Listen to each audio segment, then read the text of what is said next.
अज्ञानतिमिरान्धानां ज्ञानाञ्जनशलाकया चक्षुरुन्मीलितं तस्मै श्रीगुरुवे नमः। श्रीपरम गुरुवे नमः। परम्पराचार्य गुरुवे नमः। सकल कलशविध्वंसकं सिंहासा परिवर्तनं भव्य जीवामना प्रतिबोधकारं निधं शास्त्र श्री सत्तार बोध नाम ध्यमस्य मूर्तिकर्ता से सत्वर सर्वज्ञ देवा से गंधर्व देवा देवा देशाम वचनानुसार मासांदाचार से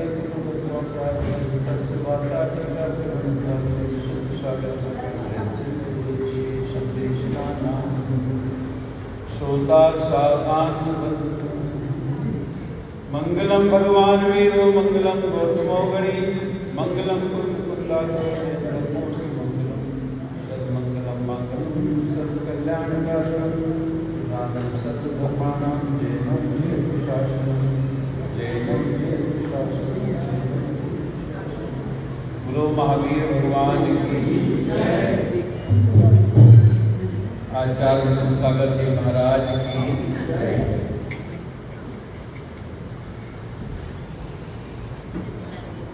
आज धर्म का कौन सा दिन है? सत्य।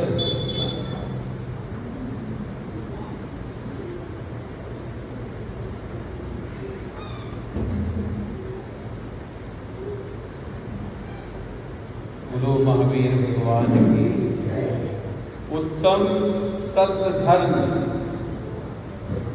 जो वस्तु स्वभाव जैसा है उसे वैसा ही कहना, ना न्यून और ना अधिक। सत्य का मतलब क्या है कि जो वस्तु स्वभाव जैसा है उसे वैसा कहना, ना कम ना अधिक, वह सत्य है। पर को संतापित करने वाले वचनों का त्याग कर सुपर हितकारी वचनों को बोलना सत्य धर्म है। समझिए बात को। 9 कोटि से सत्य को बोलना उत्तम सत्य धर्म है। जहां सत्य होता है वहीं विजय होती है, यश होता है, वर्तमान होता है। और जहां सत्य नहीं होता वहां ना विजय होती है और ना यश होता है।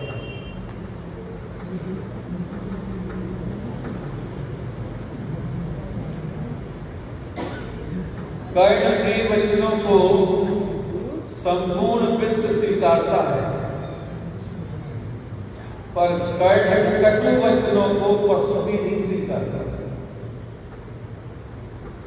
फिर क्या नर क्या देव स्वीकारेंगे?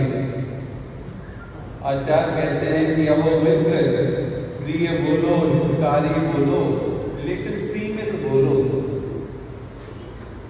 ऐसा नहीं कि सुनने वाला भाग खड़ा हो।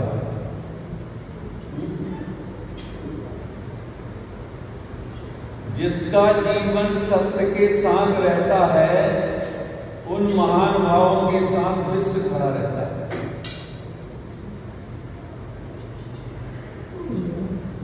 वहां असत्यवादी के स्वबंधु भी नहीं होते, तो फिर अन्य कौन होगा?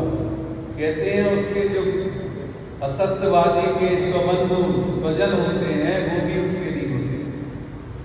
वाणी में माधुर्य, गंभीरता, सरलता, वाक्पटुता, वचन माधुर्य, प्रीता जहां है उसके समक्ष अमृत ही नीरस है। संसार में एक साथ सहस्त्रों जीवों को खुशी कोई कर सकता है? आचार्य प्रश्न कर रहे हैं कि संसार में एक साथ सहस्त्रों जीवों को खुशी कौन कर सकता है? तो वह वाणी का माधुर्य वाक्य रस है। वक्ता का हृदय जैसा होगा वचनों का प्रयोग वैसा होगा। वचन अमृत का भी काम करते हैं और विष का। प्रिय वाक्यों से समस्त प्राणी संतोष को प्राप्त होते हैं और कटु वचनों से सर्व जगत खिन्नता को प्राप्त होता है। कोरोना जैसी महामारी तो क्रमशः बढ़ते बढ़ते मरती है मानव जाति को, परंतु कटु वचन अर्थ कर हित कर साबद्ध वचनों के द्वारा क्रोधी स्वार्थी वंचक सत्य दया धर्म शून्य विचार कर्म बंध पाप बंध के विवेक से शून्य अपने अशुभ कर्ण शूल वचनों से एक साथ कोटि भव्यवर पुंडरीकों के हृदय सरोवर में खड़े विशुद्ध के सुमनों को क्षण मात्र में भस्म कर देता है। ऐसे ज्वलनशील वचनों से एवं सत्य वचनों को बोलने वाले से सदा सावधानी पूर्वक दूरी बनाकर रखना चाहिए।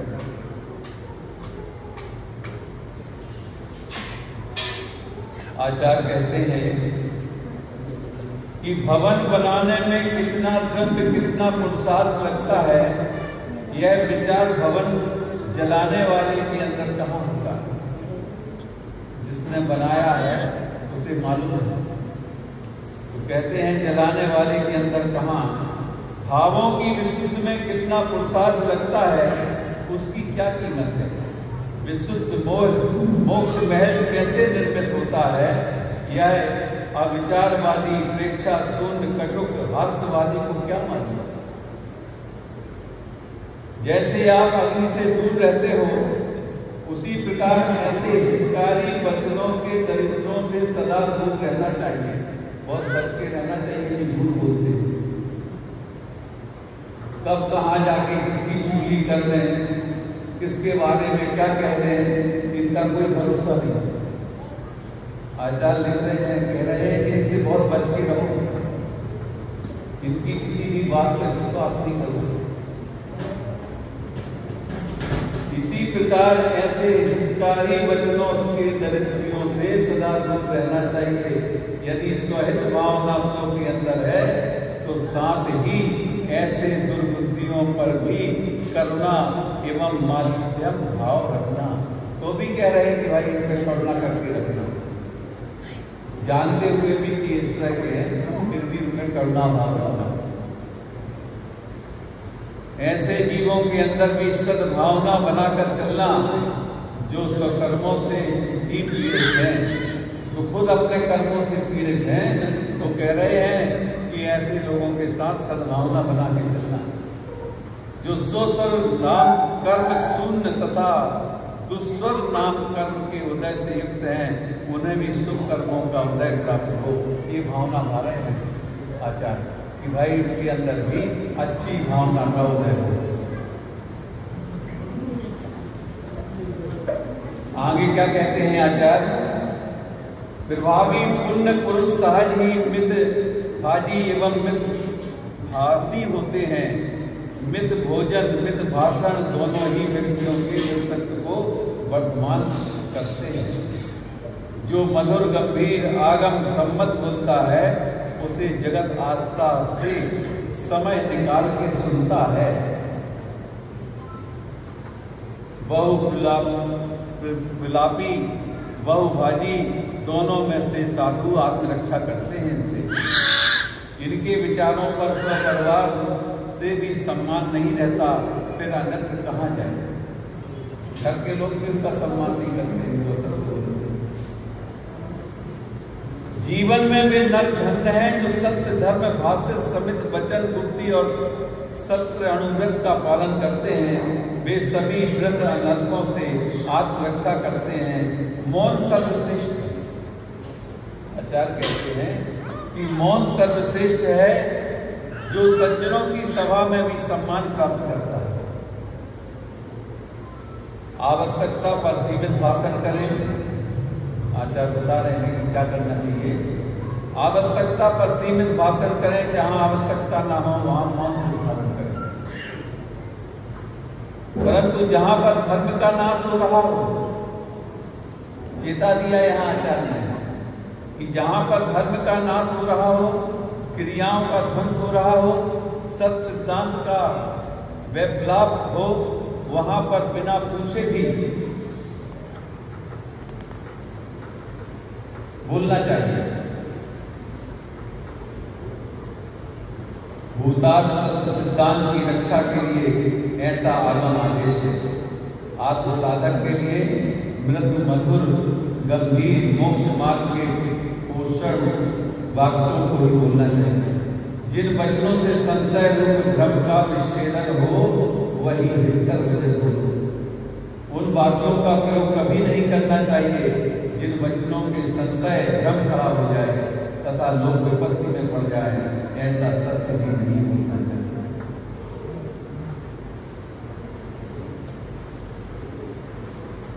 अभी सत्य पर थोड़ा सा और महाराज जी ने लिखा है, थोड़ा सा पढ़ देते हैं उसको भी, वो भी बहुत अच्छा है। वस्तु के यथार्थ स्वरूप का कथन करना।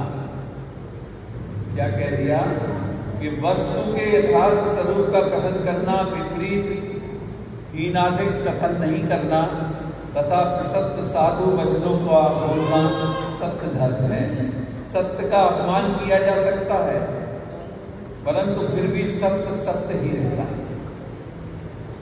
सत्य कभी भी अपमानित नहीं होता, अपितु जो सत्य का अपमान करते हैं वे ही लोक में अपमान को प्राप्त हो जाते हैं। धर्मात्मा को सत्य वचन प्राणों से अधिक प्रिय लगते हैं।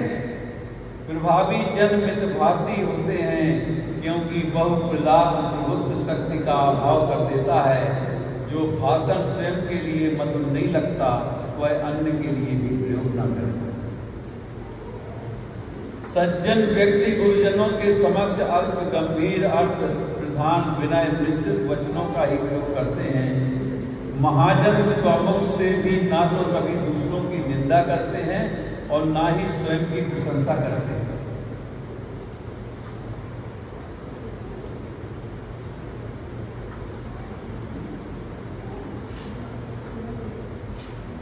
वे ही मुख कमल हैं जो गुरुजनों के गुण कीर्तन को सुभाषित हैं।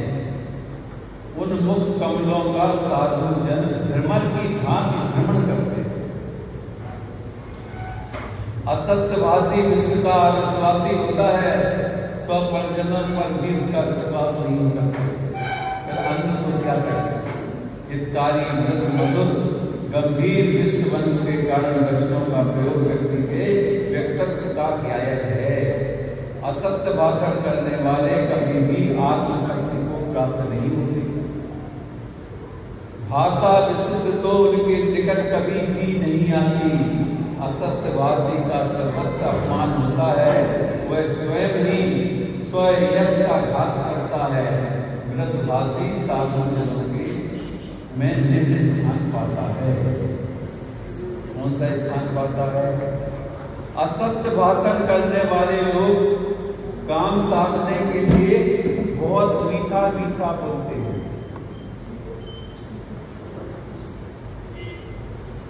परंतु समय पाकर वे असत्यभाषी दगा ले जाते हैं।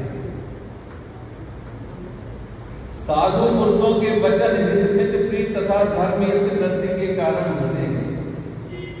ज्ञानी जन प्राणों से विपरीत सत्य को स्वीकार करते हैं।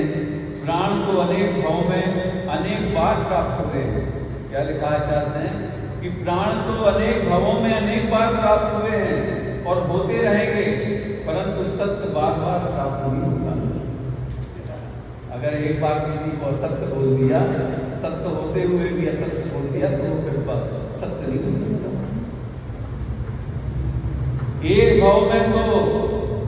एक भाव में ही जीव मन वचन काय से सत्य को स्वीकार ले तो जन्म जरा मृत्यु का क्षय हो जाए। वह साधु पुरुष धन्य है जो सत्यार्थ धर्मामृत का पान करते हैं तथा अन्य जनों को कराते हैं। और सुनना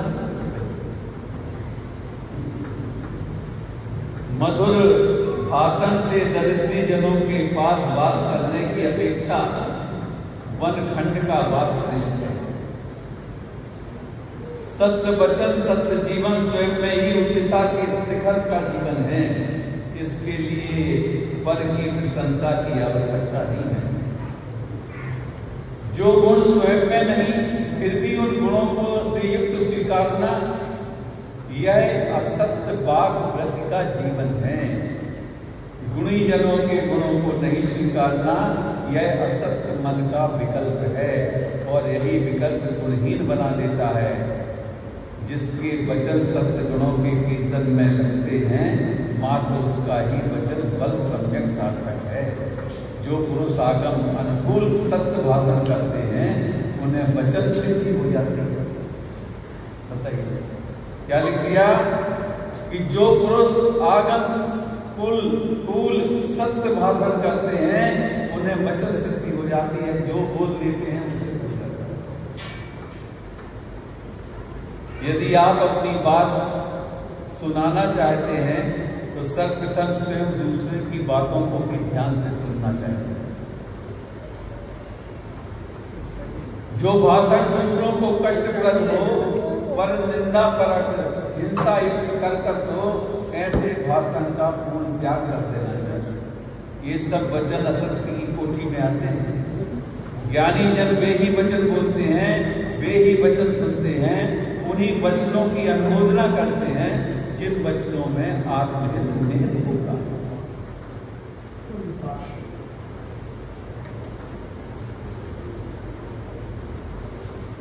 यही वार्ता तत्व चर्चा है जिसमें विसंवाद नहीं है। विसंवाद में विशुद्ध का विनाश होता है। विशुद्ध के अभाव में संसार वृद्धि होती है। तत्व वार्ता संसार वृद्धि के लिए नहीं, अपन संसार हानि के लिए। कर्कश शब्दों का घाव बाण से भी अधिक कष्टप्रद होता है। बाण मात्र शरीर को विदीर्ण करता है, परंतु वाणी की तीक्ष्णता अंतःकरण को विदीर्ण कर देती है। मधुर भाषण से काले नाग को वश में किया जा सकता है। यह विश्व को स्ववश में करने की विद्या है। मधुर प्रिय हितकारी भाषण अहंकार ममकार की भाषा से व्यक्ति साधु पुरुषों से दूर चला जाता है। थोड़ा सा और है। सरिता का जल प्राणी मात्र के लिए शीतलता प्रदान करता है। उसी प्रकार सज्जनों के संस्कार वचन प्राणी मात्र के लिए शीतलता प्रदान करते हैं। वाणी में कटुता का विष न हो, मैत्री का अमृत हो, जो सर्वप्रिय जन होता है। सर्वहित वांछक पद संप्रदान से भिन्न होकर प्राणी मात्र के लिए विश्वबंधु का सदुपदेश देता है। जिनकी भाषा ही कटुतापूर्ण है, उनके भावों की दशा कितनी कठोर होती है। शब्दों का प्रयोग भी साधुतापूर्ण होना चाहिए। साधु भेष मात्र से साधुता को पहचान नहीं है। भाषा भाव से साधुता है तो साधु भेष बताना भी श्रेष्ठ है। श्रेष्ठ पद के अनुकूल भाषा की श्रेष्ठता से संस्कारित होना चाहिए। अग्र प्राणी धर्म समाज संस्कृत की सेवा करते हुए भी उज्जवल विवेकपूर्ण वाणी के अभाव में सम्मान को प्राप्त नहीं होते।